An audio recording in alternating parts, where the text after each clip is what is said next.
All right, today we're going to break down an absolutely wild day on Wall Street. A day where the market was literally getting pulled in two different directions at once, teetering right on the edge of a breakdown before a pretty stunning last-minute reversal. So let's set the scene. The date is Friday, November 7th, 2025. And yeah, on this particular day, the US stock market gave pretty much everyone a massive case of whiplash.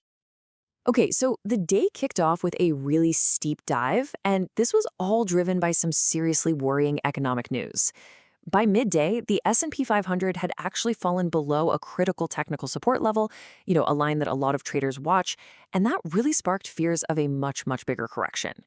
But then, out of nowhere, in the afternoon, whispers of a political deal started swirling, and boom, the market just rockets back up, leading to this really confusing and divided finish. So, if you had to boil this entire crazy day down to just one core conflict, this is it right here. On one side, you've got this powerful hope that maybe, just maybe, Washington might finally end the government shutdown. But on the other side, you've got this deep, nagging fear that the American consumer is starting to crack and that the whole AI stock boom has just gone way too far. It was literally hope versus fear, battling it out in a single trading session. Wild. So, here's how we're going to break it all down. First, we'll look at how the market got pulled apart. Then we're going to dig into the cracks forming in the economic foundation. That's going to lead us straight to this idea of the K-shaped divide. That's the key to understanding all of this. After that, we'll explore three different ways you could think about playing this market. And we'll wrap up by asking a pretty crucial question. Why is this whole Jenga tower still standing, at least for now? All right, let's jump right in. A market pulled apart. When you look at how the major indices actually finish the day, you can really see a market that's just, well, it's struggling for any kind of clear direction. I mean, just take a look at these numbers. The S&P 500 and the Dow, they managed to claw their way back and eke out these tiny, tiny gains. But, and this is a big but, the tech-heavy NASDAQ finished in the red. Now, this isn't just a mixed bag. It's a real signal that there's some serious tension right under the surface. It tells you that while some parts of the market were rallying on those shutdown hopes, the real engine of the market lately, big tech, was starting to sputter. So that begs the question, right? Why did the market just absolutely plunge at the start of the day? Well, let's look at the cracks in the foundation. I want you to think of the economy like a big Jenga tower. And on this particular Friday, it really felt like someone was pulling out several key blocks all at once. Okay, block number one, the US government shutdown. We're now at 38 consecutive days, a record. And the big problem here is what's being called a data blackout. What that means is we're not getting any of the crucial economic reports, jobs, inflation, all that good stuff. So the Fed, investors, basically everyone is flying completely blind. And then this bombshell dropped. The University of Michigan's Consumer Sentiment Index absolutely cratered, down to 50.3. To put this in perspective, that is terrifyingly close to the all-time lows we saw back during the inflation crisis of 2022. This is a massive, flashing red light that consumers are feeling just incredibly pessimistic. And if you're wondering why they're so pessimistic, well, here you go. A staggering 71% of people surveyed said they expect unemployment to go up in the next year. You literally have to go all the way back to 1980 to find people this worried about the job market. This isn't just some little crack, you guys. This is a major fault line opening up. And the last block to get pulled out? The whole AI valuation debate. After some confusion, a White House official came out and made it crystal clear. There will be no bailouts for struggling AI firms. And that sent an absolute chill through the tech sector. It forced investors to suddenly ask, wait a minute, are these sky-high AI stock prices really justified? Okay, so here's the most important point to grasp.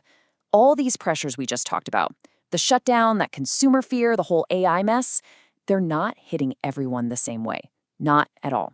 Instead, what they're doing is creating this really sharp split between the winners and the losers. And that phenomenon, that's what we call the K-shaped divide. So what is a K-shaped economy? Honestly, it's pretty much what it sounds like. You have one part of the economy, think high-income households and the companies that cater to them, they shoot up, forming the top arm of the K. At the exact same time, another part, lower-income households and the businesses they support, they start trending down, forming the bottom arm of the K. The two paths just completely diverge. And this slide is the perfect illustration of that K-shape in action. Let's just look at these 5 stocks, because they tell the whole story. On the top arm of the K, you've got Expedia, soaring over 17%. Why? Because high-income folks are still booking those trips. Wendy's is also up. People are trading down, right? They're looking for value, for more affordable fast food. But then on the bottom arm of the K, you see Sweetgreen, that pricier lunch spot. It gets hammered, down 7.5%. Lower income consumers are just cutting back. And you even see this split in tech. SanDisk is up because the fundamental demand for data centers is still super strong. But Tesla, it gets dragged down by that general fear and the sell-off in AI. It's a perfect snapshot of a divided market. And this divergence wasn't just in single stocks. It played out across entire sectors. You see investors fleeing to the safety of defensive sectors like energy, which was up over 1.5%. At the same time, they were just dumping tech. The IT sector dropped 5% for the week. That's its worst week since April. See, the market isn't moving in one direction. It's being pulled apart. So, this all leads to the million-dollar question for any investor out there. In this confusing, divided, K-shaped world, what are you supposed to do? How can you even think about navigating this market? It's a tough question, right? When the market is sending so many mixed signals, there's no single obvious answer. So let's look at 3 different ways you could approach this. Okay, scenario number 1 is the aggressive play. This is for the folks who look at the tech sell-off and think, hey, this is an overreaction. It's a buying opportunity. They're betting on the long-term fundamentals like the strong cash flow of those big AI players. Then you have the complete opposite, the defensive stance. This is for people who are seeing all this volatility and saying, no thank you. It's all about focusing on stability, moving into safer sectors, and maybe some bonds to just earn a little income while all this uncertainty plays out. And finally, there's the K-shaped strategy. This is where you actually invest in the divergence itself. You're buying companies that are on that strong upward arm of the K. Think high-end travel or defensive energy, and you're actively avoiding the companies that are exposed to that weaker, downward-sloping arm. So after all of that, where does this leave us? Well, the market's Jenga tower, it did manage to stabilize by the end of the day, but man, it feels more precarious than ever. The tower is still standing, but it is definitely wobbling.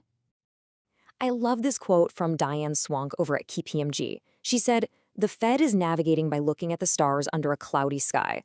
And that just perfectly captures this moment, doesn't it? Because of that data blackout from the shutdown, the Federal Reserve is basically trying to steer this massive economic ship with zero visibility. It's just an incredibly risky and uncertain environment to be making policy in. So as we look ahead, there are really 2 key risks that you need to keep on your radar. First up is the fragile consumer. That bottom leg of the K, the part that's struggling, it can only bend so far before it snaps. And if it does, it could pull the whole structure down with it. And the second big risk is the AI re-rating. That tech sell-off we saw, that might not just be a one-day thing. It could be the beginning of a much longer, maybe even painful process where the market rethinks what these AI companies are actually worth without a government safety net. And all of this leaves us with one final lingering question. A divided economy is just like a Jenga tower with too many blocks pulled from the bottom. It just can't stand forever. The market survived the day, sure, but the structure is weak. The real question now is, which block gets pulled next?